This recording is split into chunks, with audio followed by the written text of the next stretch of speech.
Assalamualaikum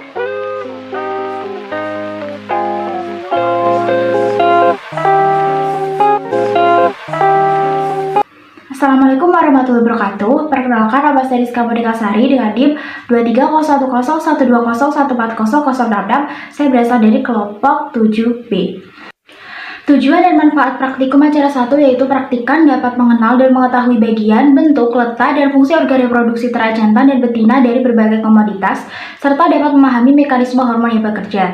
Metode yang dilakukan yaitu mempersiapkan alat dan bahan, selanjutnya dilakukan pengamatan dan analisis terhadap organ reproduksi tera jantan dan betina dengan memberikan label nama pada setiap organ, serta membuat tabel bagan mekanisme hormon. Organ reproduksi ruminansia jantan terdiri dari satu testis berbentuk oval yang dibungkus oleh katus skortum, fungsinya menghasilkan sel sperma dan hormon testosteron.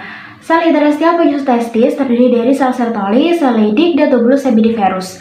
Yang kedua, epididymis merupakan pipa panjang berliku yang fungsinya untuk maturasi, penyimpanan sementara, pengatur konsentrasi, serta transportasi spermatozoa. Yang ketiga, vas deferens berbentuk pipa berliku yang sejajar dengan epididymis, fungsinya sebagai tempat penampungan spermatozoa sebelum diejakulasikan. Yang keempat, vesicula seminalis berfungsi sebagai penghasil plasma untuk sperma atau semen. Yang kelima, kelenjar prostat berfungsi untuk menghasilkan cairan beraroma khas yang disebut spermis. Yang keenam, kelenjar Cooper berfungsi untuk menetralkan suasana asam pada saluran reproduksi betina. Yang ketujuh merupakan uretra, yaitu saluran silinder yang berfungsi sebagai saluran urinaria serta tempat bercampurnya sekresi kelenjar dengan semen. Dan yang ke-8, penis berbentuk silinder yang berfungsi sebagai alat kopulasi. Kedua, yaitu adalah organ reproduksi ruminansia betina terdiri dari satu ovarium berbentuk bulat, hampir oval yang terletak sebelum oviduct, fungsinya menghasil ovum. Yang kedua, oviduct merupakan saluran sempit berliku seperti terompet terdiri dari infundibulum, ampulla, dan isthmus, fungsinya adalah menangkap ovum yang telah matang. Yang ketiga, uterus terletak setelah oviduct sebelum cervix yang fungsinya untuk tempat perkembangbiakan fetus. Kemudian yang keempat, cervix berbentuk tubuh yang tersusun atas otot sphincter yang fungsinya sebagai jalan masuknya sperma serta penyeleksian sperma. Yang kelima, vagina, organ yang terletak di dalam pelvis di antara uterus dan cervix sebelum vulva. Fungsinya sebagai tempat pendeposisian sperma saat fertilisasi. Dan yang keenam, vulva merupakan alat kopulasi serta tempat keluarnya mukosa. Kemudian, mekanisme siklus pubertas ruminansia jantan dimulai ketika hipotalamus menerima rangsangan dari luar, yang kemudian direspon dengan memproduksi hormon gonadotropin releasing hormone, lalu akan menstimulus hipofisa yang diteruskan ke adenohipofisa untuk mensekresikan hormon follicle stimulating hormone dan luteinizing hormone. FSH berperan dalam menstimulus sel Sertoli untuk menghasilkan nutrisi bagi sperma selama spermatogenesis. Pada tera jantan, luteinizing hormone akan menstimulus sel Leydig untuk memproduksi hormon testosteron dan mematangkan sel sperma serta perkembangan karakteristik pejantan. Selanjutnya, mekanisme hormonal pada ruminansia betina birahi yaitu ketika hipotalamus menerima rangsangan dari luar, kemudian direspon dengan sekresi GnRH dan diteruskan ke hipofisis anterior untuk mensekresi hormon FSH untuk merubah folikel primer menjadi folikel sekunder, folikel tersier, dan folikel degraf. Lalu pada lapisan sel TK eksternal dan internal pada folikel degraf akan menghasilkan estrogen. Karena tingginya hormon estrogen menyebabkan terjadinya estrus dan dimulainya siklus birahi. Kemudian pada proses keputihan terjadi saat tera birahi dan memicu ovulasi. Ovulasi terjadi ketika estrogen menekan dari dalam ovarium dan LH menekan ovarium dari luar secara bersamaan. Setelah ovulasi dan fertilisasi pada tera berhasil, maka keputihan terjadi. Lalu korpus luteum akan mensekresikan progesteron untuk mempersiapkan endometrium saat implantasi, serta menjaga keputihan. Pada partus, ACTH akan mensekresikan hormon kortisol, kemudian meningkatkan kadar hormon prostaglandin 2 alfa dan estrogen, serta menurunkan kadar hormon progesteron. Sekian, terima kasih.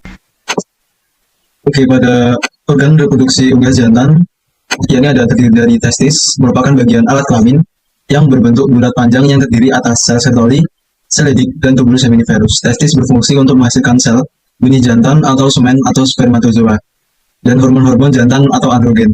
Kemudian ada epididymis, merupakan saluran berkelok-kelok yang terdiri atas kaput, korpus, dan kauda. Epididymis berfungsi menyalurkan sel sperma menuju vas deferens dan pematangan sel sperma. Kemudian ada vas deferens, merupakan saluran reproduksi jantan berupa pipa berotot yang panjang dari epididymis ke uretra. Vas deferens berfungsi sebagai tempat penampungan sperma sebelum diejakulasi dan sebagai alat transportasi.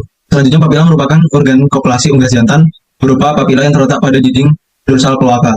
papila berfungsi sebagai saluran pendeposisian sperma yang dihasilkan oleh testis. Kemudian pada siklus reproduksi ternak unggas jantan, mekanismenya siklus reproduksi ternak rumensia dan hormon reproduksi unggas jantan kurang lebih hampir sama, yakni dimulai ketika ternak jantan mendapat rangsangan dari luar, selanjutnya diterima oleh hipotalamus. Hipotalamus akan mensekresikan hormon GnRH, lalu dilanjutkan ke hipofisa, yang akan dilanjutkan ke adenohipofisa untuk mensekresikan hormon LH dan FSH. LH akan menstimulus sel Leydig untuk menghasilkan hormon testosteron. FSH akan menstimulus sel Sertoli menghasilkan nutrisi bagi sperma dan tubulus seminiferus.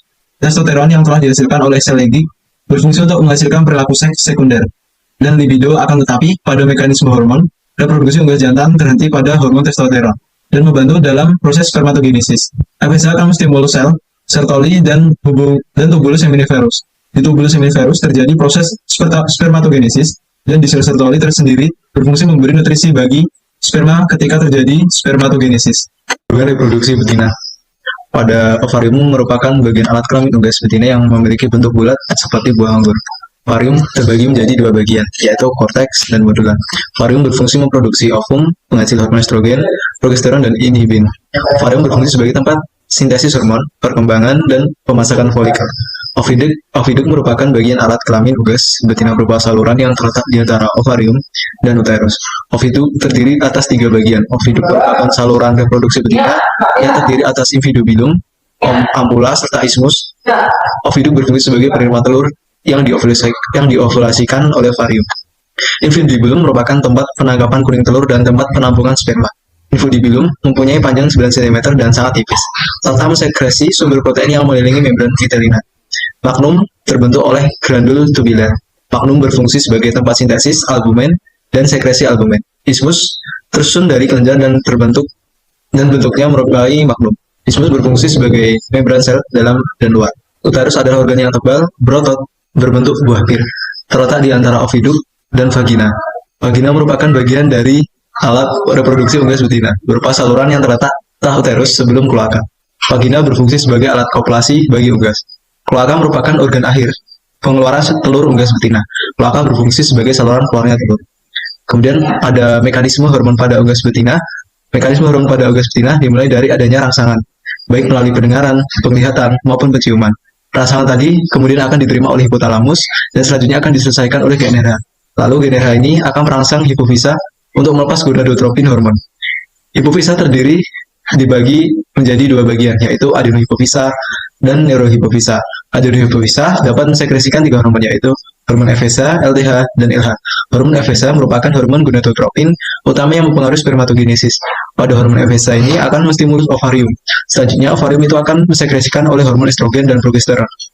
Hormon estrogen memiliki fungsi untuk meningkatkan kandungan pada pembentuk telur.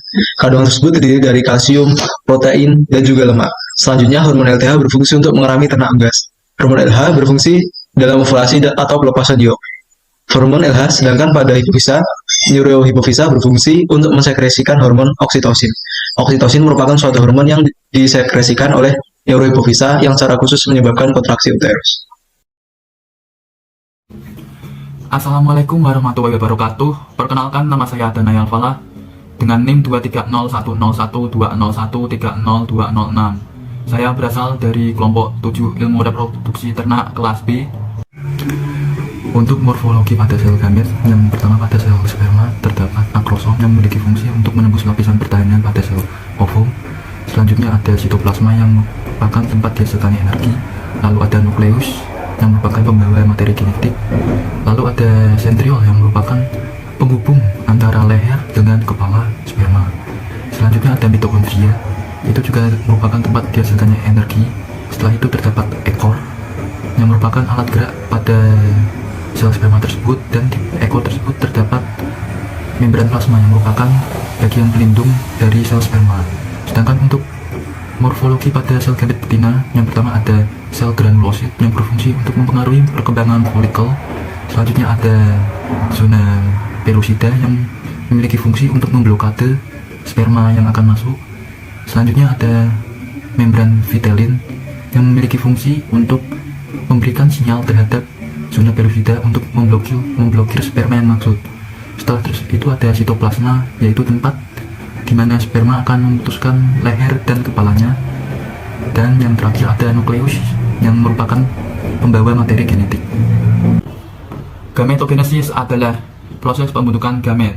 Pada hewan jantan disebut spermatogenesis, yang dimulai dengan spermatogonium yang akan mengalami mitosis menjadi spermatosit primer.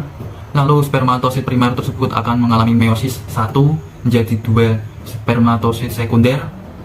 Lalu kedua spermatosit sekunder tersebut akan mengalami meiosis kedua menjadi spermatid, dan spermatid tersebut akan mengalami diferensiasi dan menjadi sel sperma.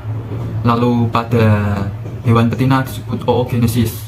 Oogenesis dimulai dari oogonium yang mengalami mitosis menjadi oosit primer. Oosit primer tersebut kemudian mengalami meiosis 1 menjadi oosit sekunder dan badan polar 1. Lalu oosit sekunder tersebut akan mengalami meiosis kedua menjadi ootit dan badan polar yang kedua. Pada ootit akan mengalami diferensiasi dan menjadi sel telur, sedangkan pada badan polar akan diserap kembali oleh tubuh. Selanjutnya yaitu uji kualitas semen. Pada uji kualitas semen terdapat dua cara, yaitu mikroskopis dan makroskopis. Makroskopis adalah pengujian yang dilakukan tanpa menggunakan mikroskop. Pada uji makroskopis yang diuji adalah volumenya, kekentalannya, warnanya, baunya, dan juga pH-nya. Untuk volume biasanya itu tergantung dari seberapa besar testis pada hewan tersebut. Sedangkan untuk warna yang baik yaitu berwarna putih atau putih kekuningan. Untuk pH-nya yaitu netral dan memiliki bau yang khas. Sedangkan untuk kekentalannya yang baik yaitu memiliki kental atau agak kental. Sedangkan uji mikroskopis adalah pengujian yang dilakukan dengan menggunakan mikroskop. Yang diuji yaitu abnormalitas atau tingkat kecacatan pada sperma yang diuji. Lalu ada motilitas yaitu tingkat pergerakan sperma, dan mortalitas yaitu tingkat kematian pada sperma. Lalu juga ada konsistensinya juga. Sekian, wassalamualaikum warahmatullahi wabarakatuh. Acara selanjutnya yaitu acara 3 mengenai seleksi ternak dan sinkronisasi birahi. Tujuan dan manfaat dari praktikum ini adalah untuk memilih ternak yang baru untuk dijadikan tetua atau antar generasi berikutnya, dan untuk menyamakan masa birahi dalam suatu kelompok ternak. Materi yang digunakan yaitu alat berupa pipa aplikator yang dipotong ujungnya dengan kemiringan 45 derajat dan pipa pendorong. Untuk bahan ada spons, betadine, alkohol, lubrikating gel. Metode yang digunakan dalam acara 3 ini yaitu yang pertama, bersihkan alat dan tangan menggunakan alkohol, lalu aplikasikan V-gel pada pipa aplikator dan oleskan secara menyeluruh. Lalu langkah selanjutnya adalah mengoleskan betadine pada spons, lalu spons dipasangkan ke pipa aplikator. Setelah bahan dan alat siap digunakan, langkah selanjutnya yaitu membersihkan vulva dengan alkohol, lalu memasukkan pipa aplikator ke dalam vagina melalui vulva. Setelah masuk ke vagina, spons akan dibiarkan dalam vagina selama 14 hari. Lalu setelah 14 hari berlangsung, metode pelepasan spons dalam vagina dilakukan dengan cara vulva dibersihkan menggunakan alkohol agar steril. Lalu spons yang ada talinya kemudian ditarik perlahan agar tidak terjadi luka pada ternak betina. Hasil dan pembahasan seleksi ternak jantan. Berdasarkan hasil praktikum, didapatkan hasil bahwa ternak kambing dan sapi jantan yang unggul memiliki kriteria diantaranya, yaitu memiliki konformasi tubuh baik, kaki yang kuat yang berguna untuk mounting, tulang besar, memiliki muka yang gagah dan berani, mata cerah, tidak rabun atau buta, gerakan lincah, serta terlihat ganas, bulu bersih dan mengkilat. Memiliki nilai BCS pada ternak kambing jantan yang unggul yaitu 3, sedangkan pada ternak sapi jantan yang unggul adalah memiliki nilai BCS 6. Selanjutnya adalah seleksi ternak betina. Berdasarkan hasil pengamatan praktikum, didapatkan hasil ternak kambing dan sapi betina yang unggul memiliki kriteria diantaranya, yaitu panjang dan lebar vulva, ambing simetris dan besar, mata cerah tidak rabun atau buta, muka feminim, memiliki BCS 3 pada kambing dan 4 pada sapi. Semakin tinggi BCS, maka bahan pakan yang dikonsumsi ternak betina mampu memenuhi kebutuhan pokok hidupnya. Selanjutnya adalah sinkronisasi birahi. Sinkronisasi birahi merupakan teknik memanipulasi siklus birahi untuk menimbulkan gejala birahi dan ovulasi pada sekelompok ternak secara bersamaan. Tujuan dilakukan sinkronisasi birahi ini adalah agar ternak dapat bunting secara bersamaan dan mampu menghasilkan keturunan dengan kualitas yang baik dalam waktu yang bersamaan pula. Terima kasih. Assalamualaikum warahmatullahi wabarakatuh. Perkenalkan, nama saya Devis Deningsih dengan NIM 2301120120027. Di sini saya akan menjelaskan mengenai praktikum acara 4, yaitu penampungan semen pada praktikum ilmu reproduksi ternak. Nah, pada praktikum acara 4 ini bertujuan untuk mengetahui bagaimana proses penampungan semen. Materi yang digunakan meliputi alat dan bahan. Alat yang digunakan yaitu tabung ebonit, inner liner, karet, tabung tulip, kain hitam, pompa, sepuit, timbangan analitik, magnetik, stirrer, magnet, backup glass, termometer, komputer analisis, potometer, water bath, dan juga ada inkubator dan alat sterilisasi. Bahan yang digunakan yaitu air hangat, ternak jantan, stock solution, aquades, asam sitrat, fruktosa, tris, dan lubricating gel. Nah, metode yang dilakukan yaitu meliputi penampungan semen, pengenceran semen, kemudian pembuatan semen beku. Nah, penampungan semen sendiri merupakan suatu upaya yang dilakukan untuk mendapatkan semen dari pejantan. Penampungan semen pada umumnya dilakukan untuk mendapatkan semen yang akan digunakan dalam proses inseminasi buatan. Penampungan semen itu dapat dilakukan dengan 3 metode, yaitu menggunakan vagina buatan, menggunakan ejakulator, dan menggunakan pemijatan. Nah, metode yang sering digunakan yaitu dengan vagina buatan karena dianggap lebih aman. Proses penampungan semen ini dilakukan dengan pertama menyiapkan alat dan bahan yang digunakan dalam perakitan vagina buatan.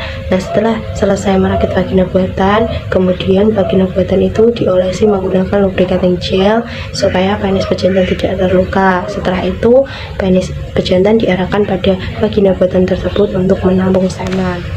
Pengenceran semen. Pengenceran semen ini merupakan upaya yang dilakukan untuk dapat mempertahankan kualitas dan menambah volume semen. Tujuan dari pengenceran semen yaitu memperbanyak volume semen, menyediakan nutrisi bagi spermatozoa, dan menyeimbangkan pH. Pada pengenceran semen, langkah yang dilakukan yaitu pertama menyiapkan alat dan bahan. Kemudian kita akan melanjutkan dengan pembuatan stock solution atau larutan pengencer. Langkah yang pertama yaitu dengan menghomogenkan aquades dan tris selama 30 detik menggunakan magnet stirrer, kemudian menambahkan asam sitrat dan dihomogenkan juga, kemudian yang terakhir menambahkan fruktosa semen beku. Nah, ini meliputi 3 langkah yaitu quality control 1 meliputi perendaman semen, uji makroskopis dan mikroskopis, kemudian quality control 2 meliputi sewing, filling, dan proses freezing. Nah, quality control 3 itu meliputi pawing dan memasukkan ke dalam kontainer. Sekian yang dapat saya sampaikan. Apabila ada yang kurang berkenan, saya mohon maaf yang sebesar-besarnya. Assalamualaikum warahmatullahi wabarakatuh. Selanjutnya, materi acara 5 yaitu inseminasi buatan dan deteksi kebuntingan. Tujuan dan manfaat mempelajari acara 5 yaitu dapat mengetahui proses inseminasi buatan dan cara mendeteksi kebuntingan pada ternak. Materi yang digunakan yaitu IB-GAN, plastik sheet, plastik glove, straw semen beku, recording ternak, dan larutan diagestek. Dengan metode pengenalan alat IB, melakukan palpasi dan melakukan pendeteksian kebuntingan dengan menggunakan larutan diagestek. Inseminasi buatan. Inseminasi buatan merupakan salah satu teknik mengawinkan ternak dengan cara mendeposisikan semen ke dalam organ reproduksi ternak betina dengan menggunakan alat. Metode inseminasi buatan pada ternak berbeda-beda. Pada sapi dilakukan dengan melakukan handling, lalu melakukan palpasi rektal dengan tangan kiri yang dilapisi dengan plastik glove dan pelicin. Kemudian mendeposisikan semen dengan tangan kanan menggunakan alat IB, kemudian setelah selesai dicabut dengan perlahan-lahan. Pada kambing dilakukan dengan melakukan handling, lalu mendeposisikan semen pejantan menggunakan alat IB-GAN dan spekulum dengan metode servikal, yaitu mendeposisikan semen melalui serviks. Pada ayam dilakukan dengan metode intrauterin, yaitu dengan memasukkan semen yang telah ditampung dan diencerkan ke dalam uterus ternak ayam betina dengan kedalaman 7 hingga 8 cm. Lalu yang kedua yaitu deteksi kebuntingan. Deteksi kebuntingan merupakan cara untuk mengetahui apakah ternak dalam keadaan bunting atau tidak. Deteksi kebuntingan dapat dilakukan dengan berbagai metode, yaitu diagestek, palpasi puting, palpasi rektal, dan palpasi abdominal. Metode deteksi kebuntingan dengan menggunakan diagestek diawali dengan menuangkan urin ternak ke dalam tabung hingga setengah tabung, kemudian meneteskan larutan pendahuluan sebanyak 2 tetes untuk mengetahui apakah terdapat suspensi atau tidak. Jika terdapat suspensi, maka ternak dalam keadaan bunting.